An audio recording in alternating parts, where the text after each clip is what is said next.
Okay, gentlemen, welcome. Really, very, very much to conversation. I'm glad we could put this together, particularly on this time with all the events that are going on. And I hope you all pass on to me when you get a chance to Rabbi Weiss and Feldman Sr. and Jr. And in the audience, welcome to Conversation. It's a pleasure to welcome to the program three gentlemen that are involved in a very significant view of the universe, one might say, in view of the current state of affairs. That's termed generally the Natura Carta. And they have certain views of the unfolding of the Jewish presence within the world and the larger world. It's very, very interesting. And we're going to be talking about that and other matters. And gentlemen, welcome very, very much to Conversations. On my immediate left is an old friend of mine and of Conversations. That's William Weberman. And he's been on program before with others, and we've done programs about this. And William, it's so good to see you again, Rabbi Weberman. Thank you. My left is Joel Loeb, and he's a member of the Natura Carta. I think we've met for the first time. Yes. And it's a good pleasure to meet you. On my immediate right is Joel Glouber, and he's also a member of the Natura Carta. And gentlemen, welcome very, very much to Conversation. We've been in touch with another gentleman, Joel Fleischman. Right. He's another. I'm looking forward to perhaps meeting him on another occasion. But welcome very, very much to Conversation. On this, the last day of the year 2009. I wonder if you could. I want to talk. We could talk about what's going on in Gaza, and I know there are people over there trying to get in from Egypt and that sort of thing. But I wonder if we could have a little talk about the idea of the Natura Carta, which you gentlemen are all part of. Maybe you could kick it off, as I say, William. The Natura Carta, or the Defenders of the City, what distinguishes it? What does it connote? And what does it mean? And what are some of the principles of it that are appearing not only to the idea of larger issues of the universe and so forth, but also the political realities of the world? But could you share with us a little bit the background of this Natura Carta view of things? Yes. However, as you're aware that the Zionist entity started about 100 years ago, or more than 100 years ago. Mm-hmm. All right? Yeah. And simultaneously, when it took root, the rabbis at that time sought for an importance of having a counter voice, and that they established this. So up to this day, the ones who are vocal in demonstrating against Zionism and who represent the rest of the anti-Zionist Jewish community would be named Natura Carta. Oh, it's a state of mind, or it's a way of being. Right. Yeah. There's no membership. It's not a membership. Right. I see. Right. Okay. Yeah. It's an attitude that generally formulates around the idea of being counter to the political Zionism. Yes. Okay. From a religious point of view. From a religious point of view. And that also includes humane point of view, because that's included in the religion. The part that it's stealing and robbery and things like that, that's also included. That our religion requires that also as part. I understand. Yeah.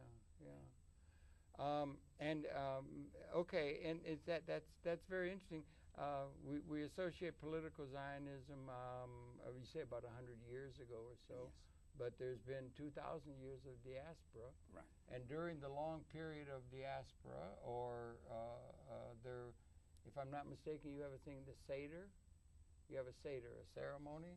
Yes. And you say if I'm not mistaken, next year in Jerusalem. Right. That's part of your tradition and so forth, and there's a great longing for there to be a return, and that's been part of it. And then there came along, who was it? The founder of political Zionism escaped. Herzl, I come to mind, or others. But they came along. He was an atheist. He was an atheist, but he was Jewish and everything. And there was, if I'm not mistaken, and Joel, maybe you could talk and everything, but there was general opposition to the idea when first he announced this idea, or the early Zionists, because it seemed counter to what the Torah said Right. about the end time and about the way in which there would be an ability to return and rebuild the temple and that sort of thing. But generally, the Jewish community, all of the Jewish community, was against this idea when first it was enunciated. Is that correct, or what? Yes, sure. I can give you a small story Please. about this topic. One of the biggest holy rabbis in that time, 100 years ago, was Rabbi Simcha Yisachar Halberstam. He was the Cheshire Rebbe, the rabbi of the city Cheshinov, of blessed memory. He was one of the biggest fighters against Zionism. At that time, about 1904, he was sick. And some of his followers tell for the rabbi that God should give him a speedful recovery. And he said, no, I don't want to live in this world with the Zionists together. He was that How up. can I see that they destroy my nation, that they took out children from the synagogues, hundred thousand people, and hundreds and thousands of the young children they took away from the Torah, from the Bible, and they make them for heretics, for non-believers, for killers and murderers, all bad things. So I can't see that. And then he passed away from big pain. He don't want to live together to see this. He felt, as many did, that the idea that that should be done by taking up arms was a heresy, Yes, sure. or of the worst kind in terms of Torah true Jewish understanding. Is that correct? Yes, he was against Zionism not only because they don't practice Torah, also because the whole thing, the creation of the state, the philosophy of them is a heresy against the divine decree of exile. What is the divine decree of exile say, from your understanding, in terms of the ingathering of the Jewish people and the rebuilding of the temple? What is it that you see when you read the Torah or understand the divine guidance of how that's to be achieved, different than what has actually happened since Herzl? According to the Torah, Yeah. Exile is a divine decree. We can't break it with our own hands. It's impossible. Even it looks like that the Zionists create a state. It's not for a few time, for a short time. It can be stand for in the long run, because they make a war with God, and that can be successful. So we have to do according to the Torah, to do tshuva, to repent to God on the sins, to cry to God that He forgive our sins, and He bring back the Messiah. And for them we have many prayers, and we pray to God constantly for them. Yeah. But, so the Zionists came, and they laughing. They make a joke from the old Jewish tradition to be hope to the Messiah. In Warsaw, in Poland, in the capital of Poland, they put stickers on all synagogues, posters. We can't more wait for the Messiah. He never come. He will never come, and we have to do it with our own hands. It was the idea of the Messiah that kept the Jewish community together for 2,000 years. Yes, sure. The longing for the Mashiach. Yes. Yeah. The Mashiach. Yeah, and they were going to violate that by trying to force the issue with arms. And also, we have 13 basic principles of the Jewish faith. One of the holy biggest, the Maimonides, the Rambam, called by us. Yeah. He put away 13 basic principles.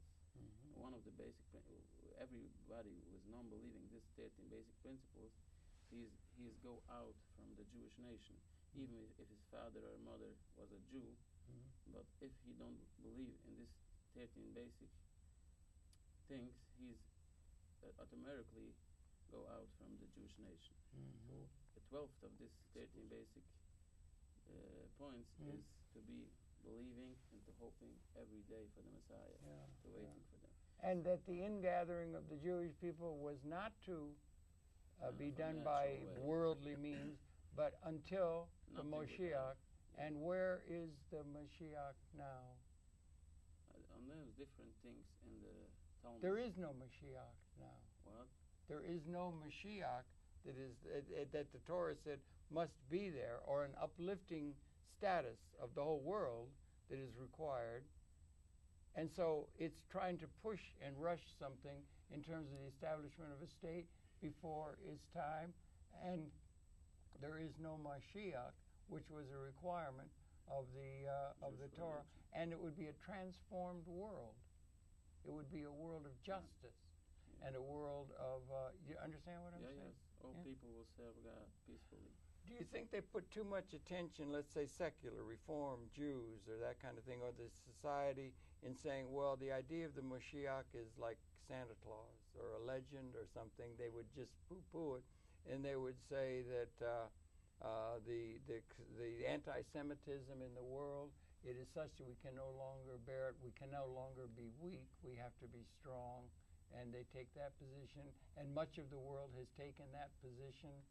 Much of the Jewish tradition have taken that position and support with full fervor the Jewish state of Israel as the protection for the Jewish people against an anti-Semitic world. This thing, even they understand today. This must be a big joke. How can they say that their strongness bring any good things for the Jewish nation? You can see which place in the world so much Jewish blood will spread, like in the state of Israel in the last 60 years. So we see with our own eyes every day tragedy after tragedy, bloodshed and killing. And we know the root cause is because the whole state is a rebellion against God, and it can be successful. But it's a big joke to say that this will save Jewish people. Yeah. What do you say, Joel? What do you think? I'm just trying to understand as a Gentile, right, what it is. The Naturkat, does it mean defender of the city in literal terms? Or guardian of the city. And it's been there ever since. And that was the attitude of practically the whole of the Jewish community in large at the first part. Now it's changed, and Rabbi Dome wrote the book Transformation. Was the transformation from Torah true Jewry and the believing in the Torah to a secular Jewish, a nationalist. They had a popular song in Israel, "The Moshiach isn't coming, he isn't even phony." They made a joke of that, right? So the idea of that is, do you understand what I'm saying? And maybe you can contribute a little bit more to this, Joel. Have you always been interested in a Natura Carta view of it when you were younger and so forth? Or did you come to it afterward, or was it in your family? And is it becoming widespread among even maybe some of the Reform and other secularly oriented Jews who can understand what it is you're talking about? Or do they make fun of it? Or how do you relate to the rest of the Jewish community who support Israel generally and say that they have to do it against an anti-Semitic world? Most of them, like we're talking from the Reform people. Well, Reform, yeah. Most of them, they don't talking realistic. They just getting angry when talking against Zionism. They starting screaming that you are anti-Semite. Yes. And you want all the Jews should be killed. But most of them are not like they are not religious. So it's very hard to have a conversation with them because they don't talking. They talk political. They talk political. Political is not the issue now. Yeah, it is not, right? It's not the issue. The issue is Judaism, and with Judaism they don't have nothing. Judaism, and then also apart from the Moshiach, if I could, bear with me because I'm ignorant, right? Bear with me. Apart from the idea of a Moshiach or the Messiah, the idea that when as you read Torah or as you read that the conditions in which the end time, or when there would be a return to build the temple from what it said, would be an elevated time. It would be a time of, am I correct? It would be a time that is elevated over the normal history. It would be a time of universal justice, and there would be no weapons involved. There would be no more war making. There would be none of those kind of things. And so that it would be a time of a qualitative transformation in the whole human condition. Then that would be the time. And before that, you're going to be involved in the war making and the fighting inherently And also, it has to be supernatural. Supernatural, yeah. Miraculous. Okay. Yeah, miraculous. If it's not miraculous, uh-huh. then it's heresy. If it's not miraculous, if whatever is going to come down and say, I'm the Messiah, or I'm the, we're going to save the situation. So, and if it's not miraculous, it's heresy. Okay, yeah. If it's not coming from a spiritual place. Yeah. And from an understanding, and the best guide to that is the Torah. Right. And the Torah is being ignored. It has to be miraculous. In terms of this political movement called Zionism. Not lifting a weapon or anything. Or not lifting a finger to do it. It had to come from a divine context that it's the temple hold will true come to. Down as a fire, and that will set down a fire from heaven, and that will turn into the temple. Oh, into the temple. Yes. But again, back to the idea, it would be a world of universal justice with no weapons, not a fight. Universal peace, universal union to serve God. Yes, you were going to say, Joe. I want to correct. Okay, he's going to correct you, and then you can correct him, and then you said- all can correct me. He by say ignorance. that the reform there came from the political point of view, but it's of course we are coming in the name of the Torah, but also from the political point of view, they are totally false. Because how can they say that we are one of the bloodshed of Jews in the time what we came to the Palestinian people, the old people who their family was killed by the Zionists, and they are very angry on Jewish people, unfortunately, in general. And we came to these people and we tell them the truth. It's not all Judaism. Judaism is not standing. Judaism is not standing under the Zionist regime, and they can't speak in the name of Judaism. And we show to them that we are not their enemies. So let me look through who want Jewish blood should be killed. We or our enemies, the Zionists, who they killed in the last 100 years. They antagonize the Gentiles with all kinds they can do. Yeah, and it's again also from political point of view, not only. It's not religion. It's trying to say it's political. That's right. So then there's if you look at America, that's a very large contingent of Jewish people here in America, and they're very powerful. The AIPAC and the Let me correct you. Yes, please. I tell you earlier that according to us, to our holy rabbis, Maimonides, they cannot be called Jewish. It's a misrepresentation. You talk about AIPAC, Zionists, and that's a good deal of. Especially the Reform, they all who don't believe in the old Torah. According to the Jewish belief, it's not possible to have a Jew and have a Gentile, and we call Jew because the mother or father was Jewish. Only if we practice the old Torah, we believe in the 13 basics, and we observe all things, then we can be named Jew. Okay. So what about? According to us, it's hurting us to hear when people call the Zionist AIPAC and other like this as Jewish nation, as Jewish people. But they go to shul, they go to synagogue, they go to Reform synagogue, and they go into ethical society, and they call themselves Jews, and they are organized as a Jew. I know that they call themselves Jews, but I can show you in the Holy Torah, in the Maimonides, he was never, no one rabbi wrote against this conclusion. That's interesting. It's not debated by no one. No, it's not debated. What he says. So, in your view, then, it's not a matter of just like, I was Episcopalian, you know. I mean, and then you had Methodists, and then you had these different kind of things. But we didn't say, and I was also secularly minded, a scholar, that sort of thing. But we didn't say that only the Methodist interpretation of what Jesus said was valid. As you seem to be saying, only your interpretation of what the Torah says. The Reform rabbi will say, we interpret it different, or they have Talmud. So they can make different interpretation, and you're just saying, only our belief is right, and the other ones aren't, but then they would say, you're wrong, and we're right. Do you understand? Yes, but we have a strong history. You can show the history of who was the real Jews 2,000 years, the Reform rabbis, or the Zionists. Which Jewish nation stand for 3,000 What's the years. ancient? I would say you look more like 19th century than they do. So there we are. Let me tell you Yeah. a nice story about these things. 200 years ago was in the city of Wilna. I don't know the Russia? Wilno, no, Russia. it's the capital of Lithuania. Oh, Lithuania, yeah. I don't know the name in Yeah, Wilna. Wilno. There was a king, and then was in this time a group. They called them Karayim. Karayim, also like their former, like this. A different type of. Not Khazar. What? No, Khazar. No.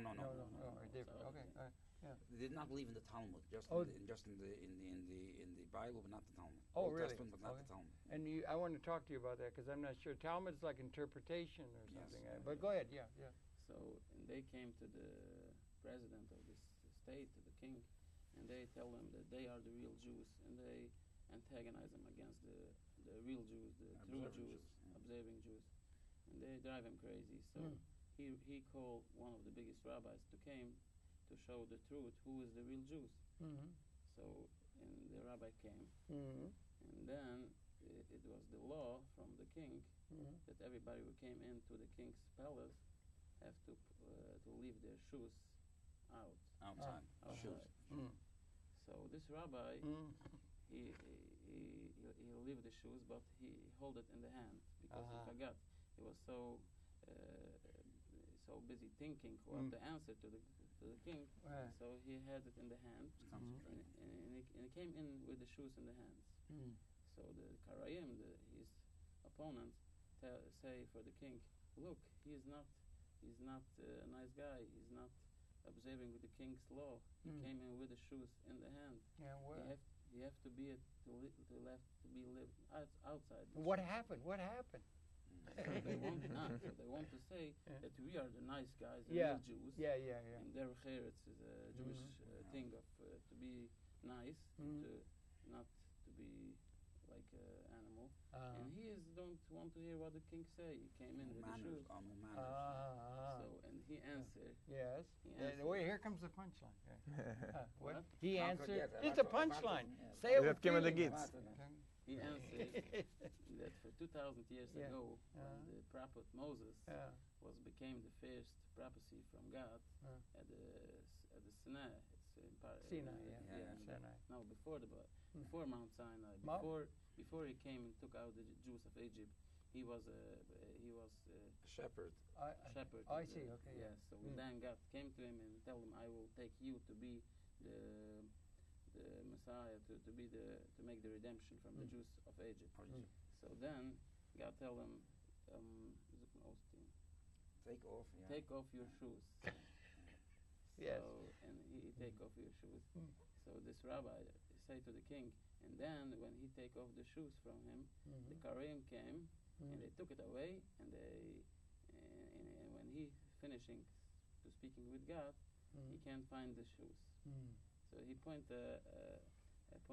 against the Kareem that they are thefts of shoes. Yeah. So and then they answer to the king, how can that be? Judaism is a religion 2,000 years ago, and the Korean is not more than 100 and 200 Yeah. years. Right. So then the king started laughing and say, you are saying that you are not more than 200 years ago, and he is the real Jew. Yeah. I see. Yeah. Right. So it's a good story about to know, to understand who is the real Jew. Yeah. Right. Okay. That's good. Now, what He's about? trying to say Yes, like this. sir. He's trying Yes, to sir, say William. that the Reformer is not going to tell you that that's the right scripture, the old scripture. They know, they admit that they changed things around. Yeah. And nobody's going to. They're not going to tell you that it didn't change around. They just say that we have to change things around. Yeah. So because the world's changing. Yeah. So, and we say no. This is ancient, and that's the way it is. So you're like fundamental in your belief in Yeah. terms of that and everything. And the thing that's interesting to me is that was the view of most of Jewry, let's say, when it was first enunciated. Everybody was against the idea, every rabbi, everybody, even until more but then as Israel, after 48 gets established, and then 67 comes, they get to be strong, they get to be a winner, they get to be good money coming from America, they get success, and they get to be a position. everybody seemed to change their attitude, with the exception of the Torah Karta people who hold to the Torah true nature of what's going on. Well, that's the evil desire of Satan. But they have bought into it, as they say, saying, and then let's not forget, you had the horrible Holocaust of the Nazi time. It was horrible. Of course. Right. And so that was something that made it possible for them to say. But everybody's been, even the Lubavitch used to be against the idea. Used to be. Before Schneerson, I think, if I'm not mistaken. There's so-called Satmar, and rabbis. there's some who are. But most of the Jewish community, the secular Jewish community, are all in support, of Israel. Because secular is not Jewish. Secular is not Jewish. But even the Reform. Yes. And the others who call themselves Jewish are in favor of it one way or another, and then so much the political class, and it's now become such a powerful state with atomic weapons and so forth. One more sample I can give how far the Reform movement is from the Torah. And now, in this time, in the state of New York and New Jersey, they are speaking about the gay marriage law. So the Reform people came in New Jersey, and they speak. Unfortunately, they have the chutzpah to speak in the name of Torah, that the gay marriage is according to the Torah, it's correct, it's good. And that is so openly false. Every child can show you in the Torah that for gay marriage, the Torah say they have to be killed. So it's one big, small sample on them. Okay, what about the people who say, well, then things change, and the old ways are just based on a different time, and everything's changed, and we're making progress. We're learning more all the time. We have Einstein, we have learning, we learn physics, we learn all kinds of things. So we will change because we're learning more and becoming educated to where we weren't in the past, and those old ways are just in the way of progress for mankind. What do you say to that them? Would be saying that that would be saying, like, so we have to change around the Torah. In other words, the Torah didn't know this, and now we have to fix around the Torah. Like, we believe everything is included in the Torah. Well, you do, yeah. Okay, see, your No. Torah true. Yeah. Okay. Now, the one who would say we have to change, what do they say? They say that the Torah includes everything, and now the Torah says different, or we say, no, we have to abandon the Torah to a certain degree. That means could they reinterpret the Torah as saying, no, it's not that everything has to be at an elevated plane. It's in time. You must be patient. It'll be before Mashiach time. That it is necessary for us to do it because of the immediate political context coming out of the Holocaust. We can no longer be weak, or the world will kill us all as they tried to do in Germany. And we can't let the Jews be killed and put into ovens and that kind of thing. That's what they would say, right? Yes. As I said before, one of the 13 basics is that the Torah can be changed. It's impossible. A Jew who believes he can change the Torah to a new form, he's not called Jewish according to the Jewish law. Do we have the same thing in Christianity? We have fundamentalists, Christians, and then we have Christians who are like Unitarians and intellectuals. You don't know the differences there, but there are people who move with the time and become secular and all of that. Yeah, it's very necessary to put the things clear.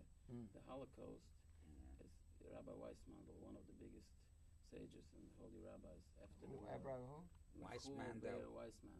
When he wrote a book. When he passed away about 50 years ago. Okay. Yes. There was a title bomb. No. Rabbi Weissmandel. Yeah, but the Teitelbaum was another. Different. But both giants. Yeah, right. So this Rabbi Weissmandel, he was trying in the time of the terrible Holocaust to save Jewish lives, and he came to a conclusion with Eichmann to save Jewish lives. He has a plan to save all Hungarian Jewish people for $2 a guy.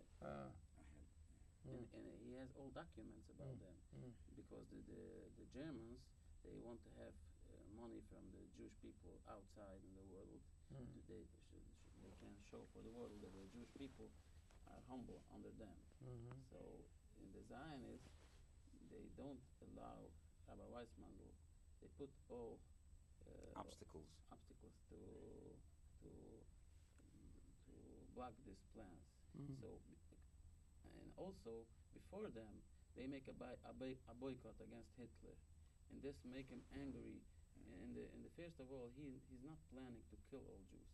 He was planning to make a liquidation to send them out from his land. You could fly the flag of the Star of David in Nazi Germany. Their flag flew, and there was collaboration on the part, because the Nazis wanted people to go to Palestine to get rid of the Jews. Yes, because they collaborated. Yeah, we have. Lenny Brenner's documented that. We have many documentation that the Zionists want to make a Holocaust. They want to make a war against, because they say they saw that the Gulas, the exiled Jews, they never will be coming to this conclusion to make the Jews in New York. State of, no. I think the Jews in exile in Hungary and in Poland, the real Jews in Europe.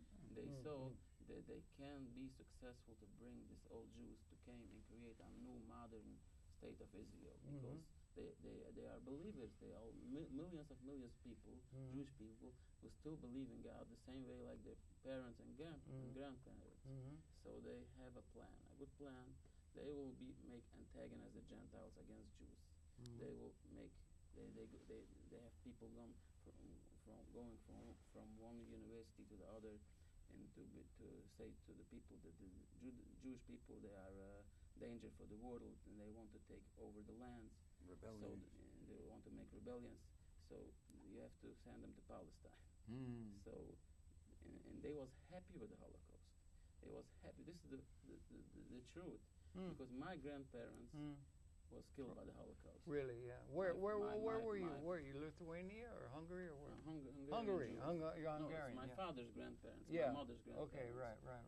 My grandmother, she came back alone, without a father and a mother, and without sisters and brothers. Horrible. And she can be saved at that time by Rabbi Weissmandel's plans. But who was block these plans? The Zionists, the cruise Zionists. Because they have an effort, they have a plan to create a state, and they want Jewish blood should be spilled, they can be able to create a state. Create the state. Above all else, they wanted to do that. They were radical. Yeah. One of the big Zionists, his name was Yitzchak Grimbaum. He was one of the big heretics from the Zionist people. He said at that time, one cow in Palestine is more worth for us than all Jews in Poland. They were intensely fundamental, and the one principle was to establish the state of Israel. It's a long story. Also, a ship named Patria has Jews saved from the Germans. They have came to Palestine, but England, the government, they don't let them in because they have the problems with the Palestinian people. So they send them back. So the Zionists also documented. The Zionists put bombs on this ship, and they destroyed it to can show for the world that the Gentiles does that, and to can say that against the people of England, Iraq. Yeah, the Iraqis they used to go, Zionists used to go under guise and set arson synagogues to be able to claim, to claim that that's either the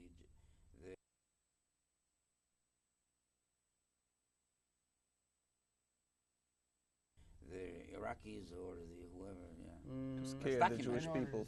Scare them. It's a book from Yankov Rapkin. Yeah, also I have a book from Nachem Giladi. Giladi, I know him. Yeah, I have the book. Yeah. He made the thing clear. He was Iraqi, no? Yeah. Yeah, right. Yeah, I've got it. He's up on YouTube. Interview with him. Yeah. But that's there.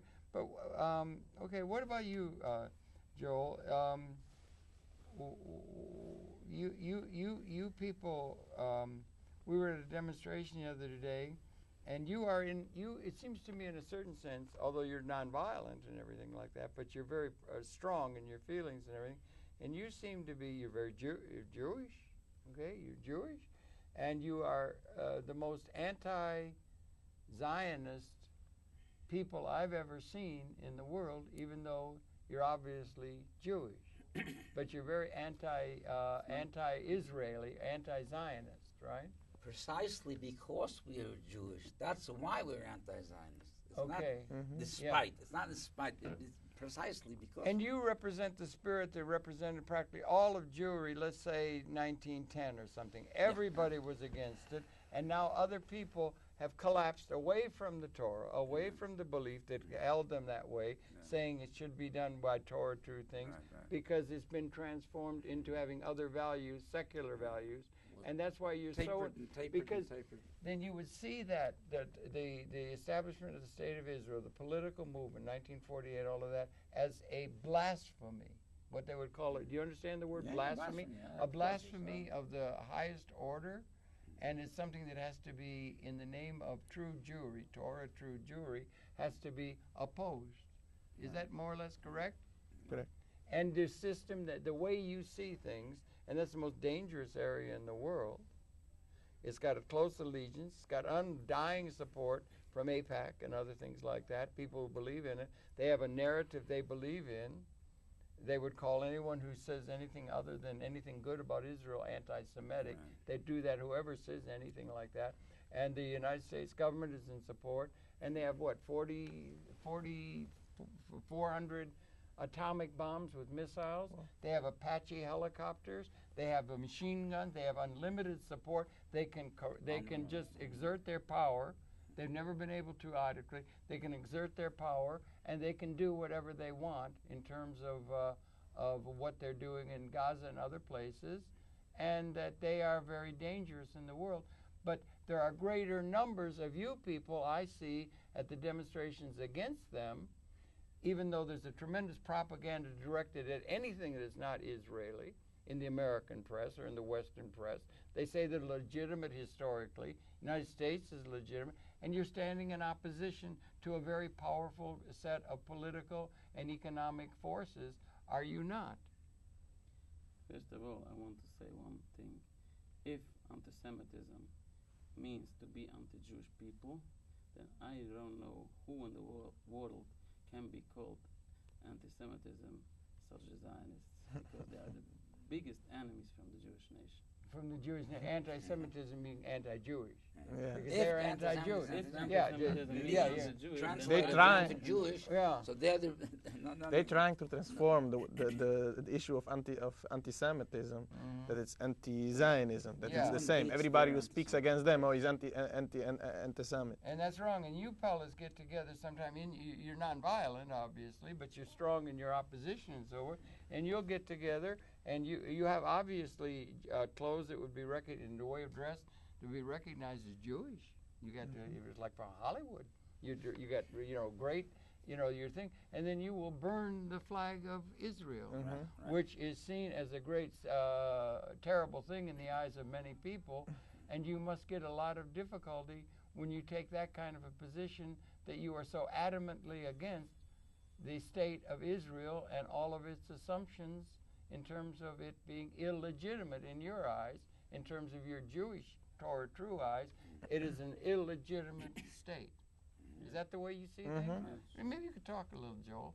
What is your own experience? Where are you from, and when did you get involved in the Natura Carta view of things, if you could?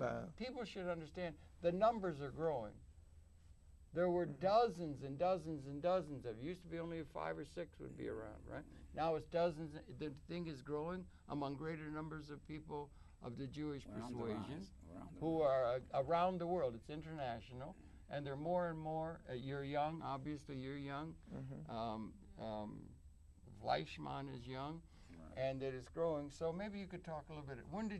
Have you always been Orthodox in your Judaism? Sure. And father, grandfather. And you're in touch with your other people of your age group and everything. Is it growing, the Natura Carta idea, or take on the world, as they say in the press, being anti-Israeli and anti-Zionist? I have a lot of friends my age in this group. What are you, about 78 or so? I make a joke. I'm 25. 25. I make a joke. I try to make a joke. I'm sorry. When a joke doesn't work, it's terrible. But when it works, it's worth the trouble, right? But, yes. Yeah. So there are many people who are feeling... A lot, yes. Are there people coming from the other side? Let's say, what about the Leibovitz? We had Shearson and that. They came away from it. They were anti. Mm-hmm. They were, and that was a powerful thing. What causes the change for the people to join in the Zionist camp, as it were? They'll be dressed with an Orthodox way, but they will say all of a sudden, we used to see it that way, now we see it different. What causes that kind of a change? And are any of them coming back to the Natura Carta take on things, as it were? Yes, whether anybody comes back from them. Small. Or Satmar. Satmar is a group, right? Satmar is anti-Zionist. Anti-Zionist. So how many of you are there? Are there very many? I mean, and is it growing? That's the thing. And do you get people from Reform? Or from, from the more secular-oriented people? Small from them. But are any of them beginning to see maybe the truth of what you say? Yes. And they begin to do it, particularly as they get more and more interested in the Torah and the traditions of Judaism itself? Not only the growing of this group of Natura Carta, it's growing in the sum of people who came out in the streets. Mm-hmm. Because that's why I saw dozens of you the other day. Because people became more aware how they have to do. So they make all efforts to come out. But there are big amounts, but not everybody has the guts to come out. Yeah, but why did they change? Like, if you go, help me out historically. I don't know, 1910 or something, all Jews were against the idea of going to Israel. Now, practically all the Jews in America are in favor of Israel. They will fight they'll march down Fifth Avenue on Israel Day and everything. And there's few, or have been few, but it's growing, who are against the idea of Israel. And Israel is a bulwark in an Islamic world where they violate the Palestinians and they do other things like that. Some people think they had a hand in bombing a reactor in Iraq. Maybe the invasion of Iraq had to do with people who were of a Zionist persuasion. I just saw people where they're a Zionist persuasion who say we have to bomb Iran now. We have to bomb any Islamic country. The anti-Islamic feeling that's being felt is in large measure, among other things, motivated by an Islamic world that is upset with the treatment and the establishment of Israel as a colony in the center of the Islamic world, and it's part of a larger political reality. Do you think about these things? First, the whole thing happened after the World War II, after the Second War. It happened like that we lost all our big rabbis, and people lost their whole family members, and then the Zionists came and they start speaking, brainwashing people that there's not going to be problems anymore. It was interesting that they was normal after surviving in the Holocaust, and they tried to catch them, catch the people who came out from the ghettos and all places. They tried to catch them, to brainwash them, to convert them, to brainwash them to Zionism. A lot of people they didn't try it even to talk about Zionism because they know they're anti-Zionists. They would be anti-Zionist. They know everybody's anti-Zionist, so they came like to the ghettos. Then it was after the war. Displaced people. Just they took the people. People didn't have where to live, so they took the people to Israel, and there they tried to transform them, to convert them to. It was a very difficult time. People suffered awful. Yes. Yeah, did you know? And they worked hard to convert them. They should get heretics and should stop with religion stuff. Yeah. And we didn't have the rabbis to keep them up, so it started a lot. So that was a big point where they got a lot of people. Yeah. And they start to brainwashing people that all the Jews going to be killed if they're not going to be in Israel. Start to blaming, and the Arabs going to kill everybody. Part of the story, they say that there's Jewish people, and then there's the rest of the world, and the reason for the rest of the people in the world is to kill all the Jewish people. They got that kind of a view because they had suffered so terribly. Your family suffered. You can understand that, right? Yes, I can bring evidence. It looks like a joke, but it's not a joke. Okay. You know, every product, the company, any company makes, they put their symbol on the product, on which company is. So when we see the pictures from the ghetto, from the time under the Germans, we see all Jewish people had a star on the They have to have. They had to wear it. Yeah. So when I see these pictures, I feel here's the name of the manufacturer of this war. Here's Manufacturer they put a symbol, the Zionist symbol. They have the big role in manufacturing this war, these crimes against Judaism, because they have antagonized Hitler. They make boycott after boycott. You think that why? Okay, I can't understand. I've never been able to understand anti-Semitism, anti-Judaism in the minds of people. I understand. Great, I can't understand it. I love it, but they're such great people. After they're antagonizing, we do understand some, because they when I don't know if you're aware of there's a certain Rabbi Stephen Weiss. Stephen Weiss, the famous synagogue. He is the one who declared boycott against German products. All right, and that's when Hitler. Then he turned bad and he lost his temper. Then now he's going to destroy the Jews. He says after that, because in other words, that's what they wanted. They wanted to. That's what they directed. They could build on that propaganda thing like that. Now, what about the idea of we're living in a? It used to be. I don't know if you're political. It used to be that the enemy of, let's say, the established forces in the world were the communists. They used to have the commies. They would call them commies. Yeah. Now it seems to be that the enemy of the established for the United States, Israel, and all the other people who line up with them and so forth, is the Arab or Islamic world.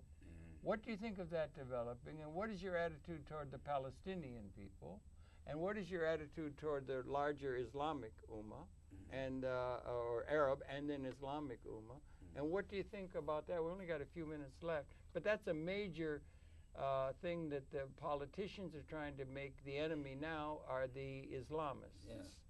And so they, what do you think? We have no problem with any Palestinians or any Arabs at all. You do not. No. The new Turk, you do not. You do not. It's And the people that you don't.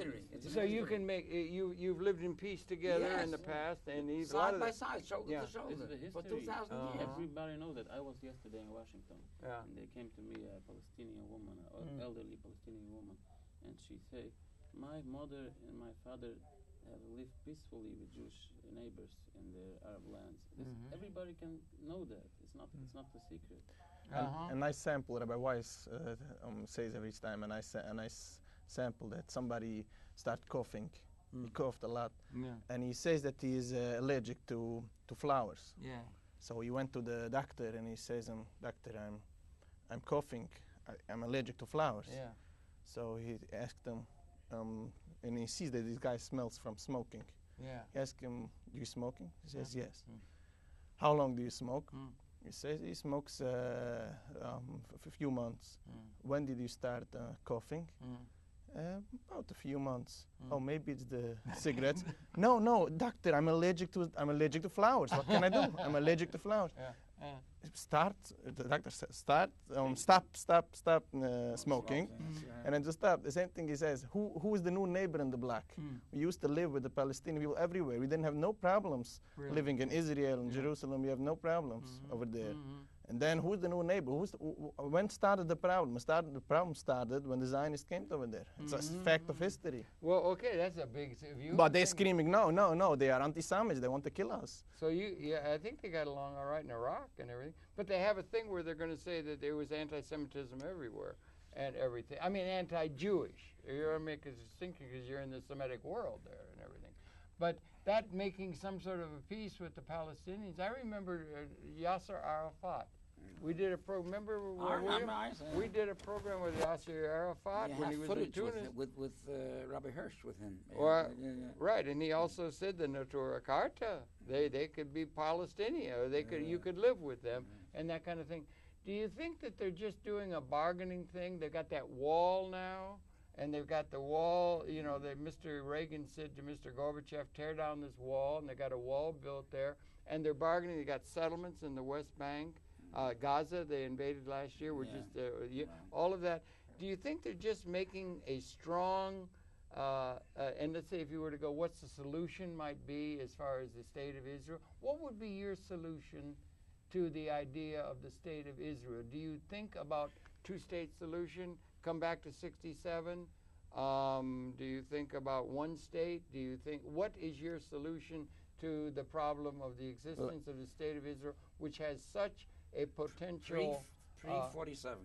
Pre-47, that would be no state of Israel, right, and that's what you want to see, total dismantle of the state of Israel, because it's not legitimate in a historical sense. That's your position? And about anti-Semitism, it's the same. Who is the new neighbor in the black? Also. Practically also. From the religious point, it has to be dismantled because we are not allowed to have our own state. And practically also. I didn't understand what he just said. You said what? I said that from 2 points, it has to be dismantled. From the religious point, it has to be dismantled because the whole creation of the state and from the political are against Judaism. Okay. And from practical, that they screaming that everybody wants to kill the Jews. Jews need a safe haven. It's not safe. It's not safe, and it's getting unsafe. It's getting unsafe. So let them dismantle it. Stop the game. Wait a minute. That's where safety comes in. I think you had. I just see the British. What's her name? Livy or Tishna Livy, the Prime Minister of Israel, the woman. The woman. What's her name and everything? She was going to go. Yeah, Livni. She was going to go to Britain, and she had not to. She couldn't go because they passed a warrant. They were going to arrest her for war crime for what happened in that. I think they're in trouble.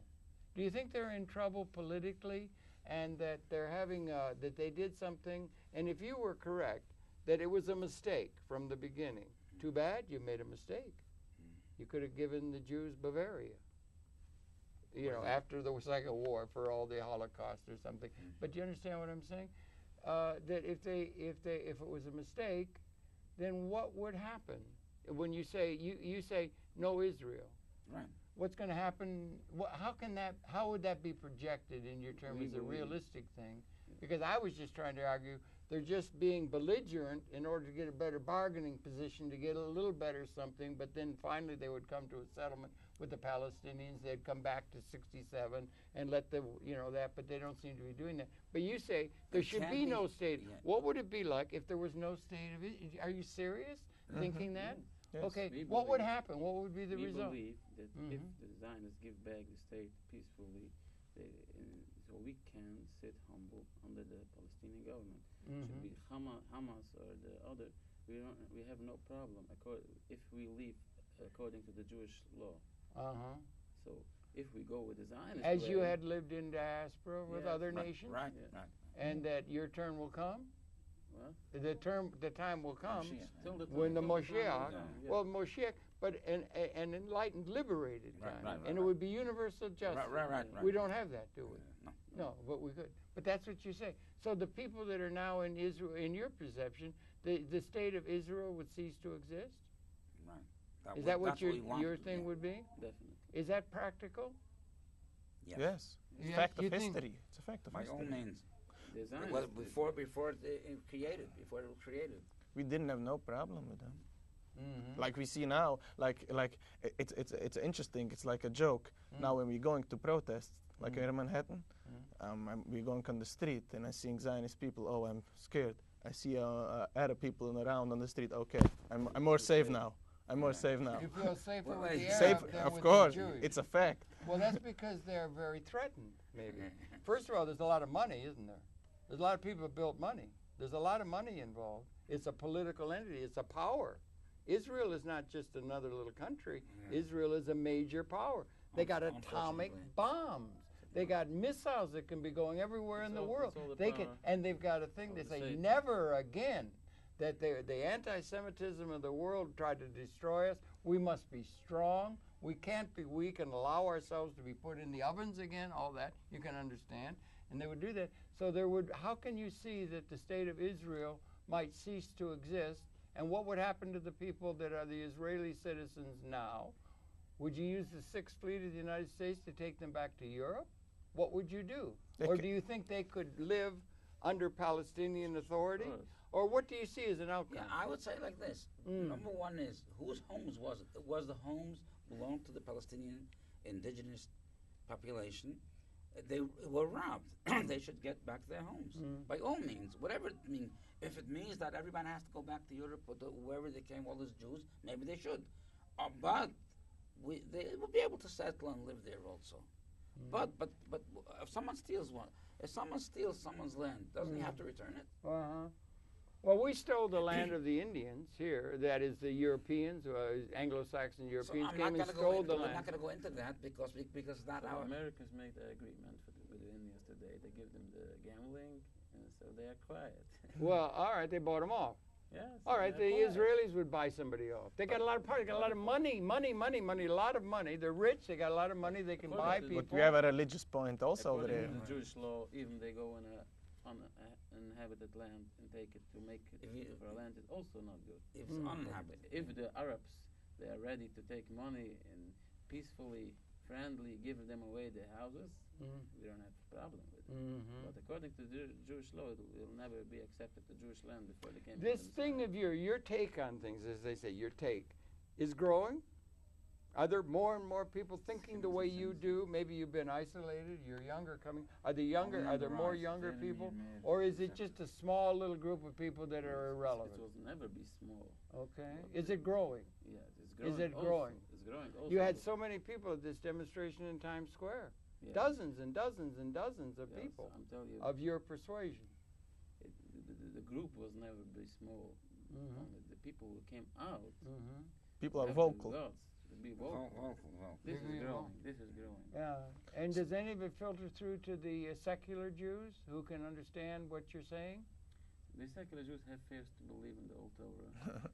They have to believe in the Torah. Well, they did. Their people did. And it's something to go back to. Those are roots that they could go back Actually, to. The term of secular Jews has no place in our vocabulary. Because if it's secular, it's not Jewish. I once asked a Muslim, what means a secular? I understand. He's a secular Muslim. What isn't Muslim a religion? So how can it be secular? I'm not secular. I'm talking Jewish also. The same. Any religion. If it's secular, it's not religion.